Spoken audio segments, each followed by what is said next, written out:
Hello दोस्तों, स्वागत है आप सभी का एक बार फिर से हमारे यूट्यूब चैनल में। आशा करते हैं आप लोग स्वस्थ होंगे, मस्त होंगे और अपनी तैयारी में व्यस्त होंगे। मैं पंकज कुमार आपको भौतिक विज्ञान या कह सकते हैं सामान्य विज्ञान से संबंधित अगली कक्षा लेके उपस्थित हुआ हूँ। आज हम लोग बात करेंगे जो आपका अगला टॉपिक चल रहा है यांत्रिकी या मैकेनिक्स के बारे में बात करेंगे। आपको उसके अंतर्गत कई परिभाषाएं बता दी गई हैं। उन परिभाषाओं को आप लोग याद रखेंगे, जिससे उससे अगर क्वेश्चन आए या उससे संबंधित कोई भी क्वेश्चन आए उस क्वेश्चन को आप सही कर सकें। आपको अगर परिभाषा याद रहेगी तो परिभाषा से आप कई क्वेश्चन को सही कर सकते हैं।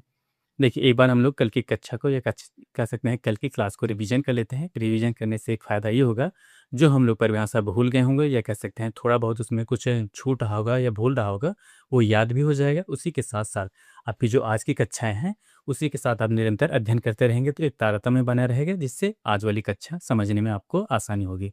देखिए, हम लोग कल की कक्षा में क्या बात किए थे? कल की कक्षा में हम लोग पढ़े थे त्वरण। त्वरण किसे कहते हैं, इसके बारे में बात करेंगे। त्वरण या एक्सेलरेशन किसे कहा जाता है।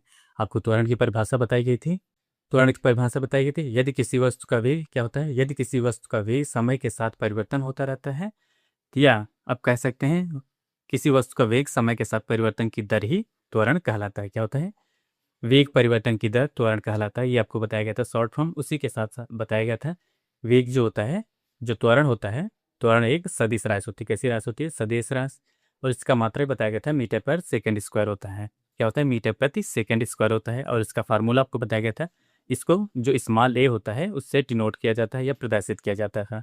स्मॉल ए बराबर क्या बताया गया था? V minus U upon T होता है। वी क्या होता है? अंतिम अंतिम वेग होता है, यू प्रारंभिक वेग होता है और टी जो होता है समय अंतराल होता था। ये आपको बताया गया था। इसी के साथ साथ आपको बताया गया था वित्तीय गति किसे कहते हैं। वित्तीय का मतलब होता है, वित्त का मतलब होता है एक गोला होता है और उस गोले के चारों तरफ गति करना ही आपका वित्तीय गति कहलाता है। और उस गति पे अगर कह सकते हैं एक समान गति से आप या कह सकते हैं एक समान गति से आप उस वृत्त पे परिक्रमा कर रहे हैं या गति कर रहे हैं तो वो होता है एक समान वित्तीय गति। क्या होती है? अगर कोई वृत्त या कह सकते हैं वृत्त है या गोला है, उसी के चारों तरफ आप परिक्रमा कर रहे हैं, उसको घूम रहे हैं, तो वो आपकी वित्तीय गति कहलाती है। अगर उसी वृत्त पे एक समान गति से, जैसे आपकी जो प्रारंभिक गति है या कह सकते हैं मध्य गति है या जो भी गति होगी, अगर एक समान चाल से आप उस पथ पर गति कर रहे हैं तो आपके एक समान वित्तीय गति कहलाती है। ये आपको कल की परिभाषा बता या कह सकते हैं कल आपको ये बताया गया था। आज हम लोग बात करेंगे अगले बिंदु के बारे में, या कह सकते हैं अगली जो हमारी परिभाषा होती है, अगली होती है एंगुलर डिस्प्लेसमेंट या कह सकते हैं कोणीय विस्थापन। क्या होता है? कोणीय विस्थापन किसे कहते हैं? अब यहाँ हेडिंग डालिए, कोणीय विस्थापन। क्या होती है ये परिभाषा? क्या है? कोणीय विस्थापन। कोणीय विस्थापन।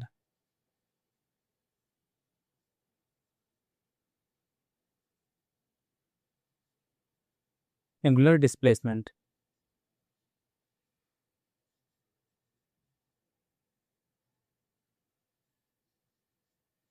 क्या होता है? कोणीय विस्थापन या एंगुलर डिस्प्लेसमेंट किसे कहा जाता है? इसकी परिभाषा ये आती है। देखिए, वित्तीय गति के अधीन क्या होता है? इस कोणीय विस्थापन किसे कहा जाता है? वित्तीय गति के अधीन कह सकते हैं। वित्तीय गति क्या होती है? जैसे कोई वृत्त है, इसके अधीन, जैसे ये वृत्त हो गया, यहाँ पे कोई वस्तु है, इसके अधीन, जैसे ये वृत्त है, इसी के अधीन आप अगर परिभाषा क्या होती है? वित्तीय गति के अधीन। क्या होता है? वित्तीय गति, जैसे ये वृत्त है, इसी के अधीन अगर कोई घूम रहा है, उसकी प्रारंभिक वस्तु, जैसे कोई वस्तु यहाँ है पहले, इसके सापेक्ष अगर कोई वस्तु कह सकते हैं, कोई वस्तु कह सकते हैं प्रारंभिक वस्तु के सापेक्ष अगर गति कर रही है, गति के दौरान जिस कोण पे कह सकते हैं जो कोण बनाएगी, जैसे आपकी पहली जो ये केंद्र होता है, यहाँ से पहली वस्तु ये होता है, इसी के सापेक्ष दूसरी स्थान पे कह सकते हैं जो समय अंतराल होगा, यहाँ पे जो कोण बनेगा, यही आपका क्या कहलाएगा? कोणीय विस्थापन होता है। आपका यही कोणीय विस्थापन कहलाएगा। ये जो बीच का आपका कोण बनेगा, यही आपका कोणीय विस्थापन कहलाएगा। परिभाषा पे लिखिएगा। परिभाषा क्या होती है? जब कोई वस्तु, परिभाषा होगा वित्तीय गति के अधीन क्या होता है? वित्तीय गति के अधीन, वित्तीय गति के अधीन, वित्तीय गति के अधीन कोई वस्तु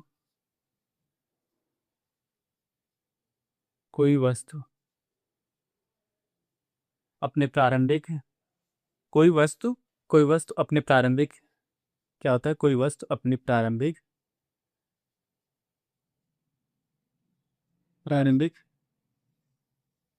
स्थिति के सापेक्ष, प्रारंभिक स्थिति के सापेक्ष,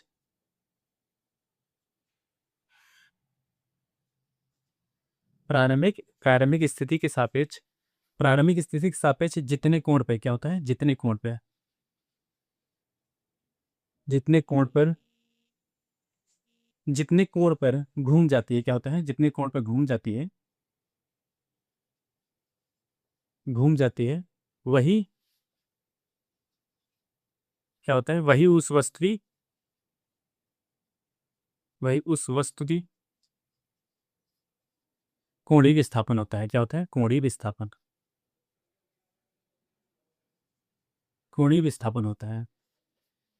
कैसे होता है, जैसे कोई एक वृत्त वृत्त है, या कह सकते हैं गोला है, जैसे ये गोला है या वृत्त है। यहाँ पे आपका जो केंद्रक होगा, जैसे यहाँ केंद्रक है, इसी के सापेक्ष आपकी जैसे पहली कोई वस्तु यहाँ होगी, कुछ समय अंतराल के पश्चात ये वस्तु कह सकते हैं जो परिक्रमा करेगी, इस वस्तु की गति, ये कह सकते हैं ये वस्तु यहाँ पहुँच जाएगी। यहाँ पे कुछ समय लगेगा, इसको ये सेट दिखाइए। और यहाँ पे जो आपका ये होता है केंद्रक होता है। यहाँ पे कोई वस्तु है, जैसे आप मान लीजिए बचपन में आप होंगे, जैसे जो बचपन होगा आपका, एक रस्सी लेते होंगे, उसमें से कोई भी वस्तु या कह सकते हैं कोई भी या कंकड़ को बांध लेते हैं, फिर उसके बाद जब ऐसे ऐसे करके नचाते हैं, तो वही होता है कोणीय कोणीय विस्थापन, वही कहलाता है। जैसे जो वस्तु आपके कह सकते हैं, आपके जो केंद्र के पास आपकी जो डोर रहेगी या रस्सी रहेगी, वो जो डोर होगी या रस्सी होगी आपके केंद्र की तरफ ऐसे ऐसे आप घुमाएंगे तो वो परिक्रमा करती रहेगी। वो उसी परिक्रमा के दौरान देखेंगे कुछ समय के पश्चात वो वस्तु एक स्थान से, पहले वस्तु यहाँ पे रहेगी, फिर उसके बाद जब घुमाते रहेंगे वस्तु की जो होती है गति बदलती रहती है, एक स्थान से दूसरे स्थान पर जब वो परिक्रमा या परिवर्तन होता रहता है, उसी पे थीटा डिग्री पे वो कोण बनाती है। जब यही कोण होगा, जैसे पहली बार यहाँ थी, जब उसका कुछ समय पश्चात ये वस्तु आप जब घुमाएंगे तो ये वस्तु यहाँ पहुँच जाएगी। तो वस्तु पहुँचेगी, जब यहाँ से यहाँ तक पहुँचेगी, कुछ न कुछ तो समय लगेगा। जब समय लगेगा तो यहाँ समय इसको हो गया, उसके बाद अब हम इसका कोण देखेंगे, तो इसका कोण क्या होगा, मान लेते हैं इसका कोण हमें नहीं पता है या इसको निकालना है, कि होगा थीटा है। हम लोग मान लेते हैं थीटा डिग्री का कोण बना रहा है या एंगल बना रहा है। तो क्या होगा, यही आपका जो थीटा डिग्री होगा, यही आपका कोणीय विस्थापन कहलाता है। ये होगा आपका कोणीय विस्थापन। अब इसके साथ जान लेते हैं कोणीय विस्थापन कैसी राशि होती है। अगर कोणीय विस्थापन की बात की जाए तो ये एक सदिश राशि होती है। कैसी राशि, यह एक सदिश राशि है। क्या है, सदिश राशि। सदिश राशि, ये याद रखिएगा। उसके बाद अब अगर जब ये सदिश राशि है, इसका मात्रक है, जब कभी काल अगर आपसे एग्जाम में पूछ सकता है कि जो कोणीय विस्थापन होता है, कोणीय विस्थापन का मात्रक क्या होता है, इसका मात्रक होता है रेडियन। क्या होता है, कोणीय विस्थापन का इसका मात्रक होगा, यहाँ लिखिए मात्रक।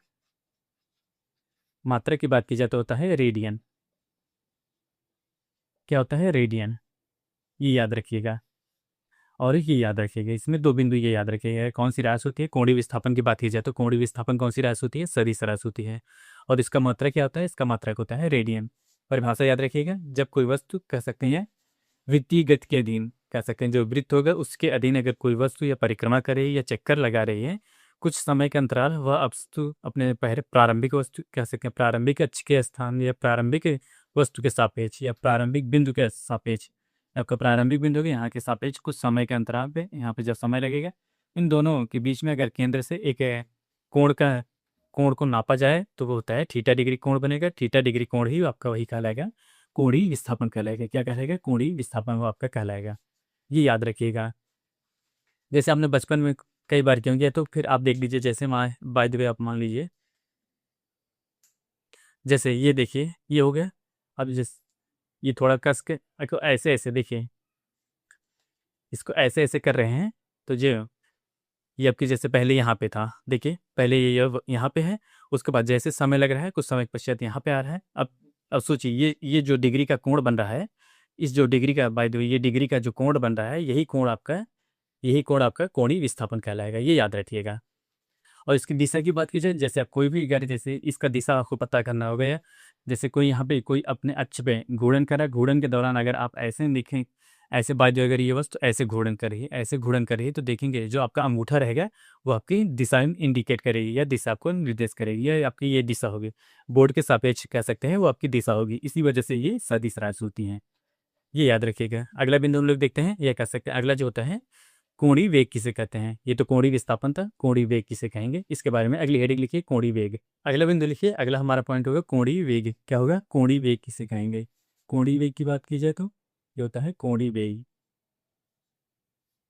कोणीय वेग, इसकी इंग्लिश में क्या कहते हैं, एंगुलर एंगुलर वेलोसिटी।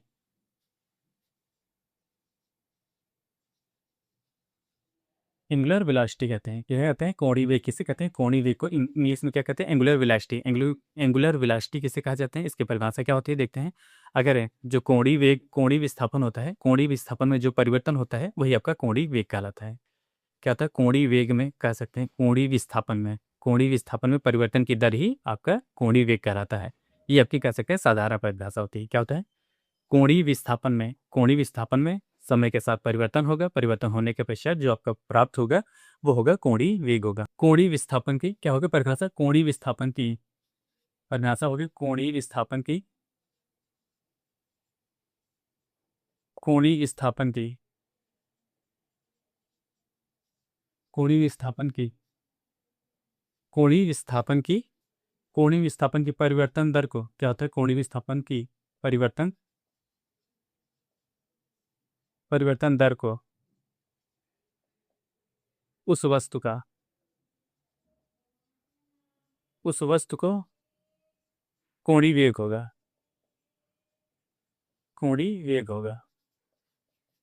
ये आपको बताया गया है। क्या होता है कोणीय विस्थापन, अभी जो बताया गया है, कोणीय विस्थापन को जो कोणीय विस्थापन जो होता है उसमें जो अगर परिवर्तन होने के लिए कुछ न कुछ समय चाहिए, परिवर्तन जैसे होगा तो आपका क्या प्राप्त होगा, कोणीय वेग प्राप्त हो जाएगा। क्या होगा, कोणीय विस्थापन की परिवर्तन दर ही आपका कोणीय वेग कहलाता है। अब तो ये आपकी परिभाषा होगी। अब इसके बारे में जान लेते हैं कि कैसी राशि है। अगर राशि की बात की जाए तो ये एक सदिश राशि होती है। क्या होती है, सदिश राशि। अभी आपको बताया गया था, जैसे आपको ये बताया गया था ना, एक वित्तीय पथ पर कोई परिक्रमा कर रहे हैं, परिक्रमा कर रहे हैं, जैसे आपका केंद्र हो गया। यहाँ से जैसे आपकी प्रारंभिक बिंदु होगी, या कह सकते हैं पहले यहाँ पे आपकी स्थिति थी, फिर उसके बाद यहाँ पे स्थिति पहुँच गई। यहाँ पे आपको कुछ समय लगा, उसके बाद यही समय कह सकते हैं जब आगे आगे ऐसे जाते रहेंगे, आपका जो विस्थापन होगा समय के साथ परिवर्तन होगा, समय के साथ जब परिवर्तन होगा तो वही आपको क्या कहलाएगा, कोणीय वेग कहलाएगा। अब इसमें भी अगर दिशा की बात की जाए तो इसमें भी दिशा ऐसे करके चेक करिए, जो आपके बोर्ड के सापेक्ष आपको दिखाएगा वही आपका होगा। इसी वजह से इसमें दिशा निहित है, कह सकते हैं। सदिश राशियाँ ऐसी ऐसी भौतिक राशियाँ होती हैं जिसमें परिमाण के साथ साथ दिशा भी निहित होता है। इसमें दिशा देखेंगे, आपको जो दिशा होगी, दिशा कैसे इंडिकेट कर रही है, ये आपको बोर्ड के सापेक्ष कर रही है, इसमें दिशा होगी, इसी वजह से ये सदिश राशि होती है। कोणीय में क्या होती है, एक सदिश राशि होती है। और इसकी मात्रा की बात की जाए तो इसका मात्रा क्या होता है, मात्रा क्या होगा, रेडियन पर सेकंड। क्या होता है, रेडियन पर सेकंड। ये होता है, इसका मात्रा क्या होगा, रेडियन प्रति सेकंड होता है। कैसे निकाला गया, जैसे आपको बताया गया था, जो कोणीय विस्थापन होता है, यहाँ लिखे, कोणीय विस्थापन को जो बताया गया था, कोणीय विस्थापन कोणीय विस्थापन का मात्रा क्या बताया गया था, रेडियन बताया गया था ना। रेडियन हो गया, इसमें जैसे जो विस्थापन होगा परिवर्तन होने के लिए इसमें समय लगेगा, जो रेडियन था उसमें समय लगेगा, समय यही होगा आपका मात्रक, रेडियन प्रति सेकंड होगा। समय तो किसको कह सकते हैं, जो समय भौतिक राशियाँ होती हैं, इसका जो मात्रक क्या होगा, सेकंड होगा, इसी वजह से इसका मात्रक निकल के आता है रेडियन सेकंड, ये निकल के आएगा, ये याद रखिएगा। अब हम लोग, ये तो आपको हो गया, कह सकते हैं कोणीय विस्थापन का पहले जाने, कोणीय विस्थापन के बाद फिर कोणीय वेग हो गया, उसके बाद हम लोग बल किसे कहते हैं इसके बारे में जान लेते हैं। अगली हेडिंग डालिए, बल या फोर्स। अगला क्या है, बल। क्या होता है, बल किसे कहते हैं, यहाँ लिखिए बल, बल या फोर्स किसे कहते हैं, वह बाह्य कारक, क्या कहते हैं बल को, वह बाह्य कारक जो किसी वस्तु की आकृति होगा, आकार हुआ, या उसका गतिमान होगा, या गति को परिवर्तन करने, जो परिवर्तन होता है, परिभाषा होते हैं, वह बाह्य कारक क्या होता है, वह बाह्य कारक जो किसी वस्तु के आकृति हुआ या आकार हुआ या उसके गति की अवस्था को परिवर्तन कर देता है, वही बल कहलाता है। आपने अगर सुना होगा, जैसे आप बहुत ज़्यादा बलशाली हो गए हैं तो ये काम कर दीजिए, वो काम कर दीजिए, मतलब आपके बल का मतलब होता है ताकत या ऊर्जा। क्या होता है, जैसे अगर आपके पास ऊर्जा अधिक रहेंगे तो कोई वस्तु करने में आपको आसानी होगी। जैसे कह दिए गए, जैसे एक छड़ दे दिया गया, उसको मोड़ने के लिए कहा जाएगा, तो आपके पास अगर बल रहेगा तो वो उसकी अवस्था जो होती है, ये कह सकते हैं जो उसकी आकृति रहेगी उसको परिवर्तन कर देंगे, ये होता है बल के अंतर्गत आते हैं। क्या होते हैं, बल वह बाह्य कारक है। क्या होता है, बल वह बाह्य कारक है जिससे किसी भी वस्तु की आकृति हुआ, आकार हुआ, या उसकी गति की अवस्था में परिवर्तन ला देते हैं, तो ये आपका कह सकते हैं जो परिवर्तन लाते हैं वही बल के अंतर्गत आता है, वो बल होता है। क्या होता है, परिभाषा लिखिए, बल वह बाह्य कारक है। देखिए, बल वह बाह्य कारक है, परिभाषा लिखिए, बल वह बाह्य कारक है, बाह्य कारक है जो किसी वस्तु की किसी वस्तु की आकृति क्या होता है? किसी वस्तु की आकृति या आकार, किसी वस्तु की आकृति व आकार या गति की अवस्था, गति की अवस्था, परिवर्तन, परिवर्तित क्या होता है? गति की अवस्था परिवर्तित कर देता है, कर देता है। क्या होता है? गति की अवस्था परिवर्तित कर देता है, उसी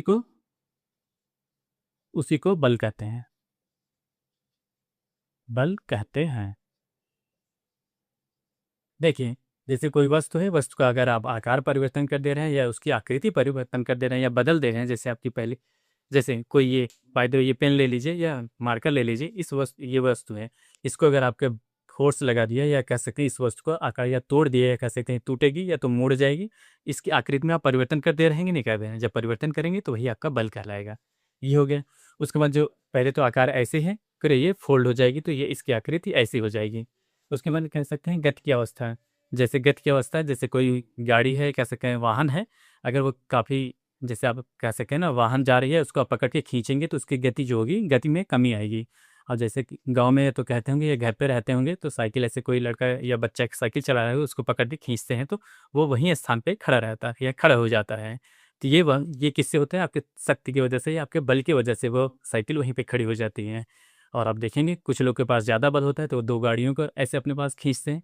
ये तो आप पुरानी मूवी जो देखे होंगे, उसमें नहीं, जो हीरो होते हैं या तो हीरो को जो लास्ट में क्या होता है, हीरो को ऐसे दोनों हाथ लटका दिया जाता है या कह सकते हैं किसी गाड़ी के साथ उसको खींचने के लिए दे दिया जाता है। तो बल की ही वजह से, इसी वजह से आप उस, जैसे कोई वाहन है, उसको आप कह सकते हैं तेज़ या धीम कर सकते हैं। आप अगर उसको, जैसे वाहन है स्लो है या धक्का है, जैसे वो खड़ी है, उस वस्तु को आप धक्का देंगे तो वो वस्तु कह सकते हैं जो विरामावस्था में थे गतिमान अवस्था में हो जाएगी। ये होता है किसकी वजह से होता है? बल की वजह से ही होगा। बल मतलब होता है फोर्स, फोर्स मतलब आपकी ताकत, ताकत की वजह से आप किसी भी वस्तु की आकृति होगा या आकार होगा या उसकी गति की अवस्था में परिवर्तन कर देंगे। अब इसी के साथ साथ जान लीजिए ये कैसी राशि होती है? बल जो होता है एक सदिश राशि है। कैसी राशि है? सदिश राशि है,